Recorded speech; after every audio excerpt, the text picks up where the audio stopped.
Alors bonjour, bienvenue au Plexcom. Aujourd'hui, on a un invité spécial, vraiment très intéressant. Investisseur immobilier, mais aussi aujourd'hui pour parler de prêts privés. Donc on a avec nous François Bélanger. Bonjour Jean-Luc, bonjour Peter. Et on a aussi Peter Bonjour tout le monde. qui fait là. Dans le fond, puis on veut aujourd'hui, dans le fond, vous parler un peu des stratégies qui peuvent exister avec un prêteur privé. Comment ça fonctionne? C'est quoi cette bébite-là? C'est-tu vrai qu'il nous casse les jambes? Donc, si on paye pas, tu sais, fait qu'on veut tout démystifier ça. Fait que, bienvenue François. Fait que, j'espère que tu es content d'être ici pour parler de ton expérience. Merci beaucoup de l'invitation. J'ai bien hâte de faire l'entrevue avec vous autres. Excellent. Écoute, François, moi, je te connais depuis plusieurs années. Je t'ai connu d'informations en immobilier. Puis je sais que tu as une expérience autant en flip, en multilogement, en financement. Juste un peu expliquer c'est qui la bébite François Bélanger, dans le fond. Qu'est-ce que tu faisais avant? Pourquoi tu t'es amené à l'immobilier? Juste nous expliquer avant qu'on introduise un peu le prêt privé. C'est bon. Avant, j'ai travaillé pendant 20 ans dans le monde du télécom. Avant ça, je n'étais pas en tout dans l'immobilier. Je construisais des réseaux cellulaires. J'ai travaillé longtemps chez TELUS et Bell à l'ingénierie où on installait des réseaux cellulaires partout. Qui fait que nos super téléphones, maintenant, on est tous rendus esclaves de ça. Je m'excuse. C'est ta faute, là. L'immobilier, on a commencé à investir en 2003, premier duplex qu'on a acheté.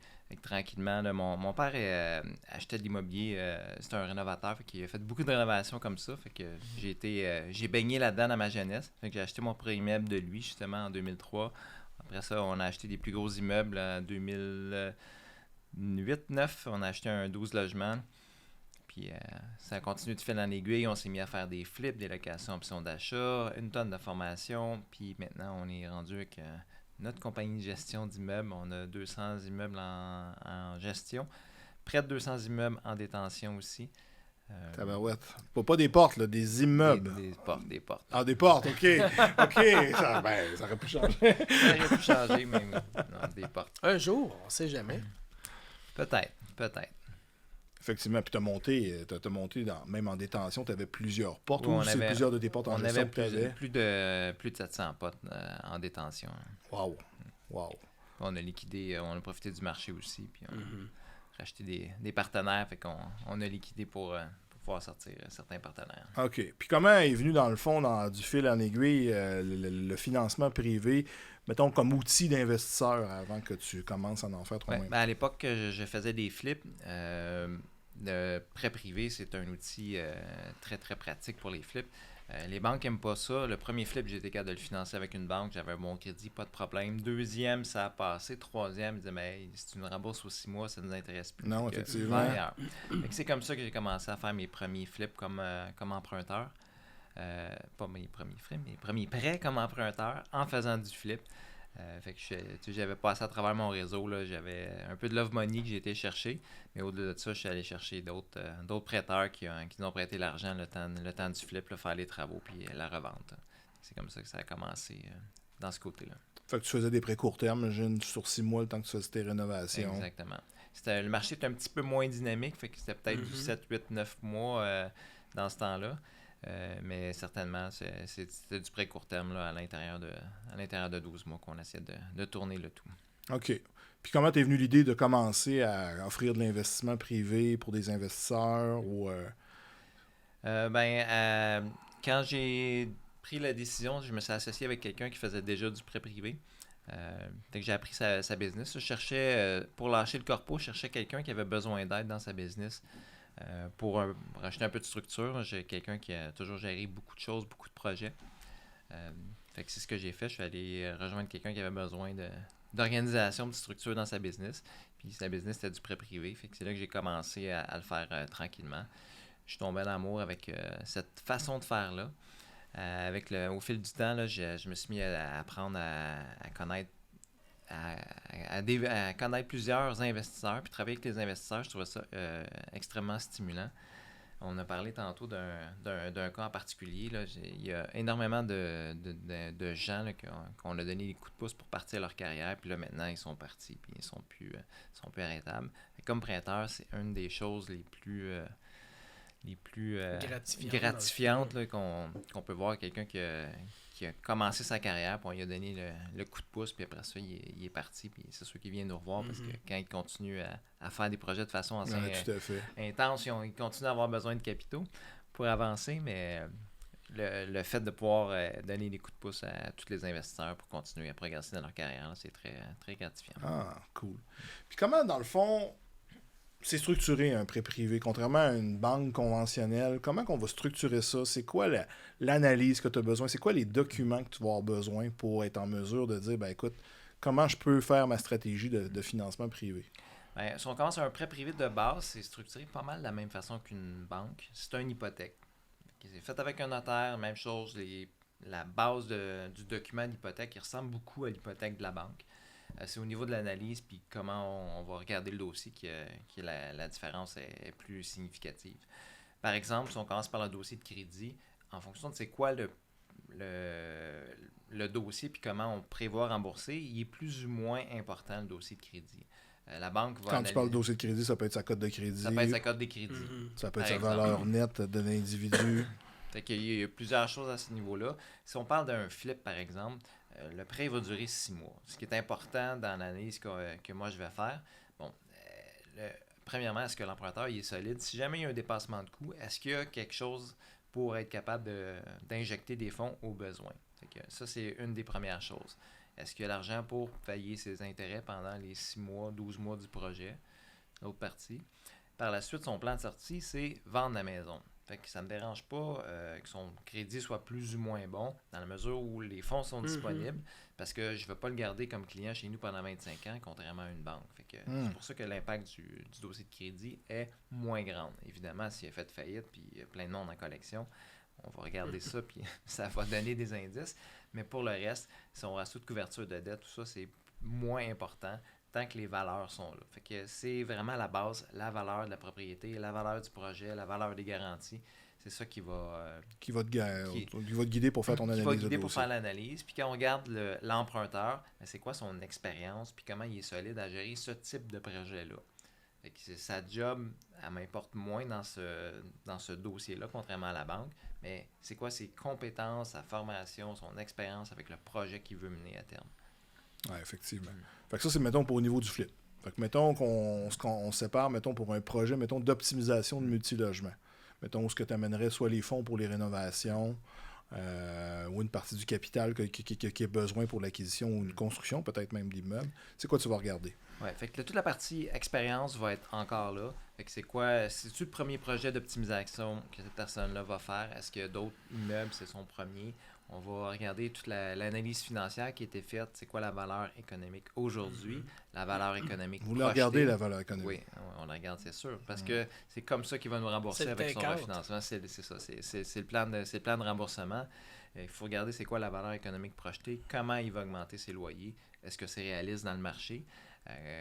On l'a dit en introduction, on a géré plus 700 portes. On est pas mal connecté sur le marché. C'est évidemment qu'on est dans Longueuil principalement, mais c'est pas trop compliqué de trouver les données du marché ailleurs. Puis de voir qu'est-ce qui est réaliste aussi. Là. Quelqu'un qui pense arriver dans un bloc puis augmenter ses loyers de 200$ facilement du jour au lendemain avec pas grand-chose, ça peut être faisable, mais ça dépend quel genre, comment tu t'y prends. Fait que ça, on va valider vraiment c'est quoi le plan là, pour faire la création de valeur là, dans l'immeuble. OK. Puis dans le fond, sur un projet d'un plex ou autant d'un flip, c'est jusqu'à quoi quelle quantité de financement qu'un prêteur privé peut aller? C'est-tu 60, c'est-tu 70, c'est-tu 80? De base, je te dirais que la plupart des projets sont finançables jusqu'à la hauteur de 75%.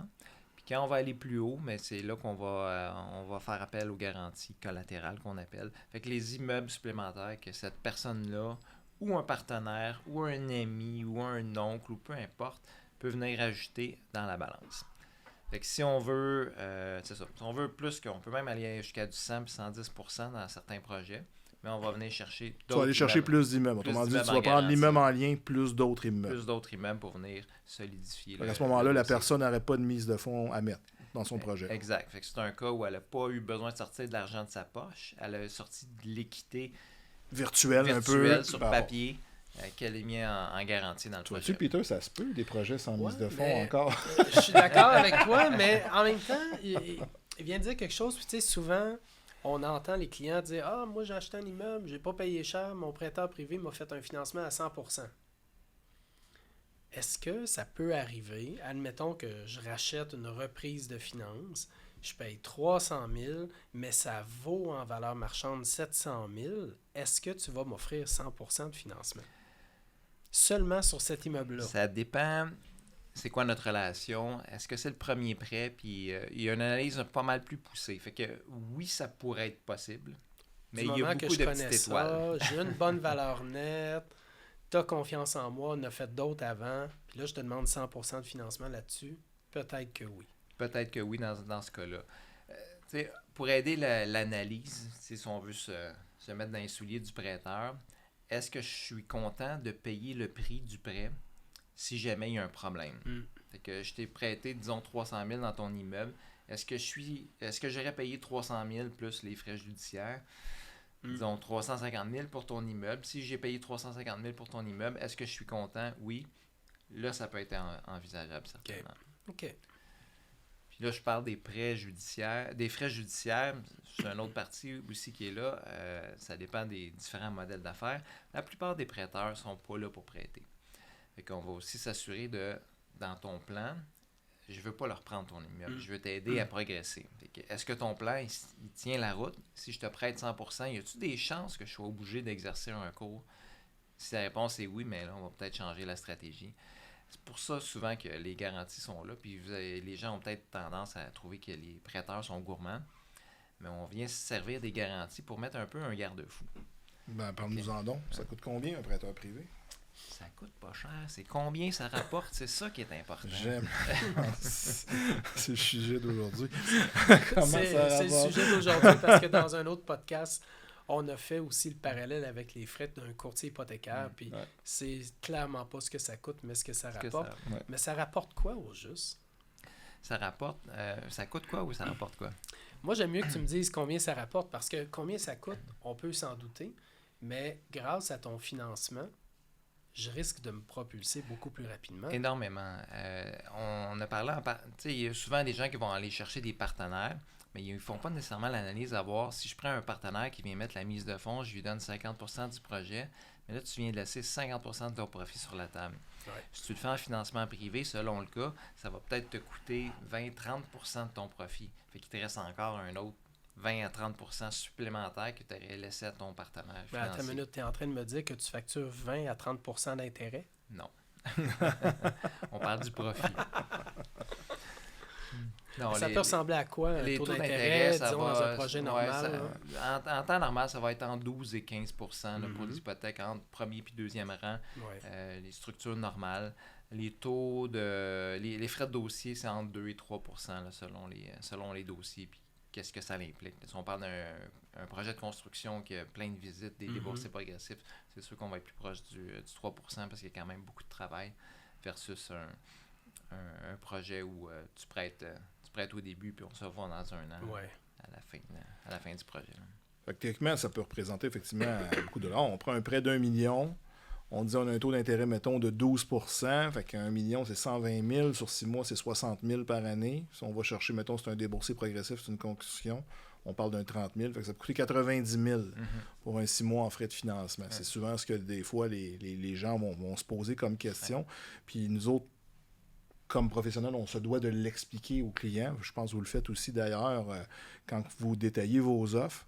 Mais effectivement, c'est l'opportunité qui est en arrière de ça qui va pouvoir souvent aller plus vite. C'est souvent, on sait que les prêts conventionnels, des fois, sont beaucoup plus longs à obtenir en construction. Alors qu'avec le prêt privé, ben, justement, sans moins de questions, on peut avancer plus vite. Ben, dans ton exemple, je garde ton immeuble de 1 million. Ben, à la fin de la construction, il t'a coûté 90 000. Mais tu as quand même un immeuble qui vaut 1 million qui t'appartient à 100%. Absolument. Tout à fait. Toute l'équité. Au lieu de l'avoir splitté en 4. À 50% ou en 4. Tout à fait.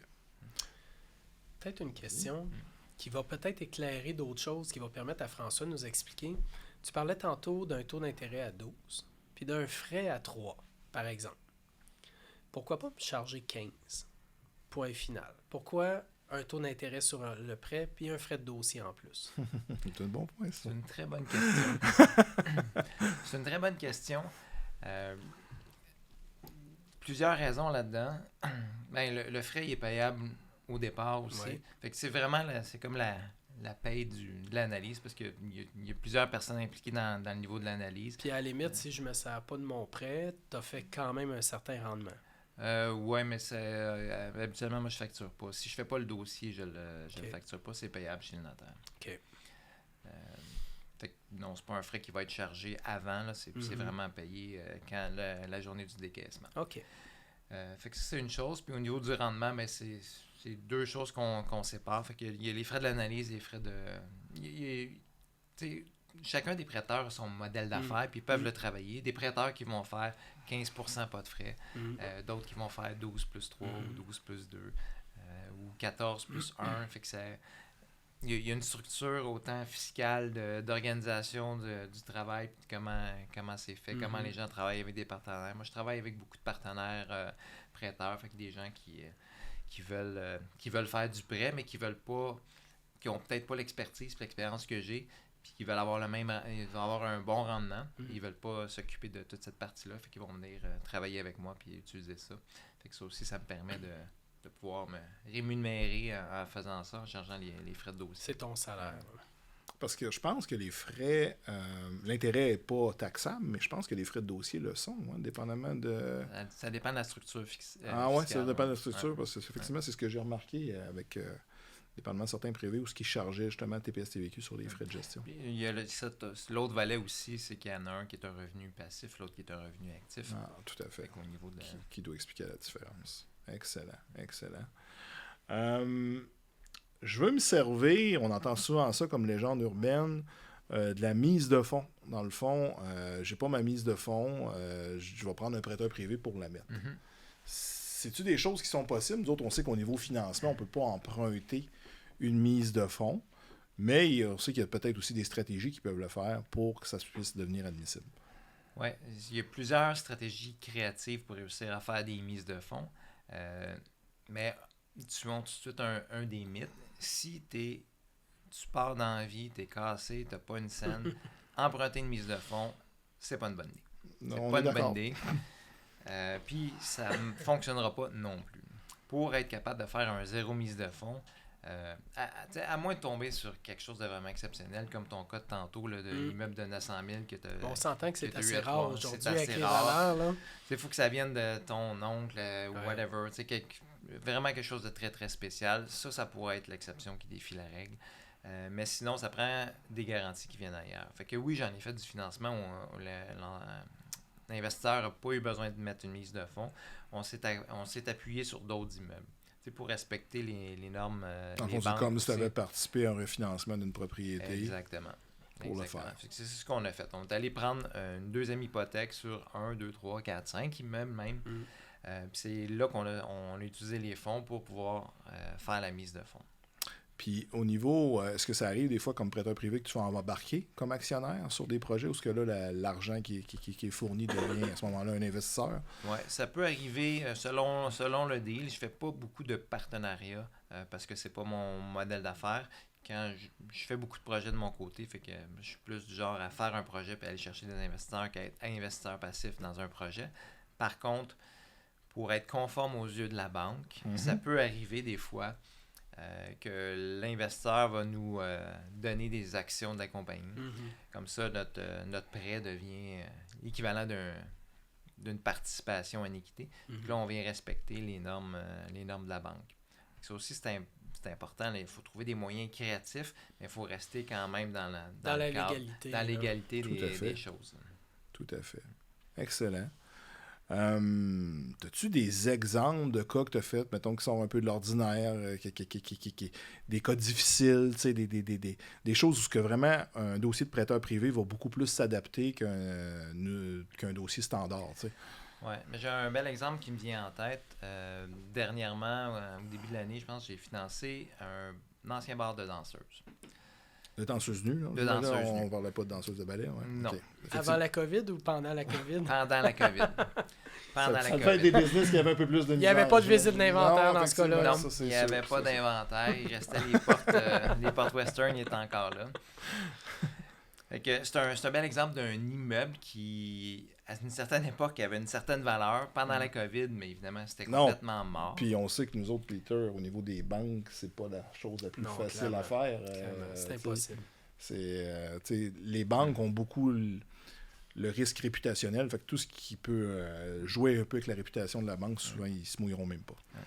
Fait que c'est un parfait exemple d'immeuble là, qui est difficilement, voire pas finançable du tout au niveau de la banque. Puis le plan de l'emprunteur était assez clair. Il convertissait le bar en bureau. Il y avait une autre partie commerciale qui redonnait une autre vie. Ça va être des médecins, pas des médecins, mais des physios qui vont être là. Aux étages, il y avait des chambres qui servaient aux filles à l'époque. Là, c'est toutes des chambres qui ont été converties. Ça s'est fait très, très rapidement, la partie de conversion de toutes les chambres. Tout s'est loué dans le mois qui a suivi le prêt. À des beaux long termes, autrement À dit, des beaux long résidentiels. termes, ouais.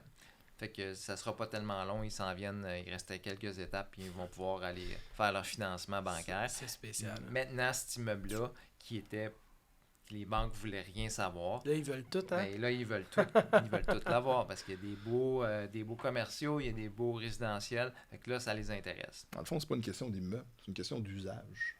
Oui, mais ça reste des cabinets pareils, puis des isoloirs, mais c'est plus le même service qui est offert. Ça change tout. Ça change tout. Ça hein. change tout. Fait que la personne avait pris un prêt privé. Dans le fond, pour faire ça, tu as financé les rénovations ou juste Une partie des rénovations. une partie des ouais. rénovations. Puis là, ils vont financer ça conventionnel, les CHL. Ça va voir parce qu'il y a une partie commerciale, on va voir s'ils vont être quelles offres qu'ils vont avoir. Là. Ils sont sur le point de commencer les démarches. Fait que l'histoire n'est pas terminée encore. J'imagine. Excellent. Qu'est-ce que j'avais d'autre? C'est vrai que vous cassez les jambes si vous payez, on paye pas. Comment ça se passe? hein? Comment ça se passe? Parce que C'était moi, cool, écoute, là. j'ai eu longtemps, même avant que j'utilise moi-même comme investisseur un prêteur privé, j'avais peur de ça. Là. J'ai commencé à investir en 2010. Après ça, j'ai monté un certain niveau. Puis après ça, mon coach immobilier m'avait dit, écoute, il faut que tu commences à utiliser les stratégies de prêteur privé. Ça va être un autre arc. Dans le fond, c'est un des tes outils dans ton coffre à outils, le prêteur privé. Mais j'avais la perception que moi, écoute, le prêteur privé, c'est une personne qui va me casser les jambes si je paye pas, quoi que ce soit. Mais tu sais, même pour nous, comme courtier hypothécaire commercial, travailler avec un prêteur privé, on doit, parce qu'on est régi par l'autorité des marchés financiers, on doit aussi travailler avec des gens qui ont une bonne réputation dans le Exact. prêt privé. Mais ça se passe comment? Quand ça se met à mal tourner? Oui, mais ça, c'est l'autre partie aussi qui est intéressante. Chacun des prêteurs va avoir sa philosophie. Puis juste revenir sur casser les jambes, c'est drôle. La semaine passée, je croise un de mes jeunes emprunteurs, un autre que je donne un coup de pouce. Puis je me rappelle plus quelle date qu'on était, mais on était genre 4-5 jours avant la date du paiement. Puis le matin même, avant le 5 à 7, j'avais reçu son paiement. Puis je disais, hey, c'est parfait, t'as fait ton paiement d'avance. Et je dis, oui, je suis tellement sûr de ne pas être en retard. il avait peur. Puis tu sais, pourtant, j'ai pas l'air méchant. Ça fait, Non, effectivement. Ça dépend du monde que t'engages, par exemple. C'est sûr. Et ça fait 5 ans que je fais du prêt, puis des procédures légales. Là, il y a quelqu'un qui me posait la question tantôt, comment ça coûte s'il y a 2 propriétés. Je peux pas te répondre, je sais pas, j'en ai tellement peu fait. Ne serait-ce que des avis de 60 jours. Oui, on a peut-être fait des mises en demeure des fois pour envoyer un message. Fait que, on n'envoie pas un bouncer casser des jambes. À la limite, un huissier qui va dire, faudrait que tu te remettes en ordre. Ouais. Puis dans ma philosophie de mon côté, je suis là pour aider les gens à progresser dans leur carrière. Fait que si ça va pas bien, on va se parler. On va essayer de trouver des solutions ensemble, puis on va travailler ensemble. J'en ai un dossier, là, ça fait, je pense, 7 mois là, que ça va pas bien. Il s'est passé des choses dans sa vie, mais je sais que l'immeuble est solide, il a une bonne valeur. Il m'a appelé au départ. Il me tient au courant, toutes les étapes qui sont là. Il y a mis l'immeuble en vente. J'ai l'autorisation de discuter avec le courtier. Fait que, je sais qu'est-ce qui se passe, ça va bien aller. C'est important ce que tu dis là, parce que tu deviens un peu un partenaire indirect du projet. Est-ce que tu vas avoir une meilleure écoute que peut-être des fois un prêteur conventionnel n'aura pas, ou est-ce que les départements légaux, c'est C'est On noir part, ou on blanc. part le processus, puis le processus est bien écrit, puis à vie de 60 jours, on récupère la bâtisse, puis effectivement, alors que là, on comprend qu'il y a une ouverture, dans le fond, justement, que ça marche. Oui, puis malheureusement, des fois, on voit aussi des prêteurs privés mal intentionnés qui vont faire exprès Oui. pour embarquer d'un projet, sachant déjà d'avance que l'emprunteur ne pourra pas se rendre à terme, puis qu'ils vont pouvoir récupérer garantie. Là. C'est ce qui est tannant. C'est ce qui est un peu plus tannant. D'ailleurs, c'est ce qu'on pourrait dire aux gens, c'est de bien magasiner Vérifier ou de les bien références, référencer puis, sur un prêteur privé, parce Absolument. que c'est pas ce qu'on... Je pense que c'est le pire des scénarios qu'on veut. Ça reste quand même l'exception. Là, la très grande majorité des prêteurs ne sont pas dans ce mode-là. Ils sont peut-être pas tout aussi coopérateurs que je peux l'être puis que j'aime l'être. Mais ça, c'est une partie qui est importante. Puis, au fil des années, j'ai développé quand même un énorme réseau de contacts. Quelqu'un qui travaille avec moi, mais il bénéficie de ce réseau de contacts-là aussi. S'il y a quelque chose qui se passe, peu importe le professionnel, on va travailler avec lui pour trouver les solutions pour arriver à une solution qui va être gagnante pour tout le monde, qui va sortir la tête haute. Puis nous, on récupère notre argent, puis on continue à aider un autre client. Génial, génial. Absolument. Écoute, y a-t-il une façon, Bel-Abri, c'est ta firme dans le fond de prêt privé, comment tu te démarques de tes autres compétiteurs ou par rapport à ça, pourquoi les gens devraient dans le fond plus travailler avec toi là, au niveau du service? Tu l'as pas mal expliqué sur certains avantages, mais...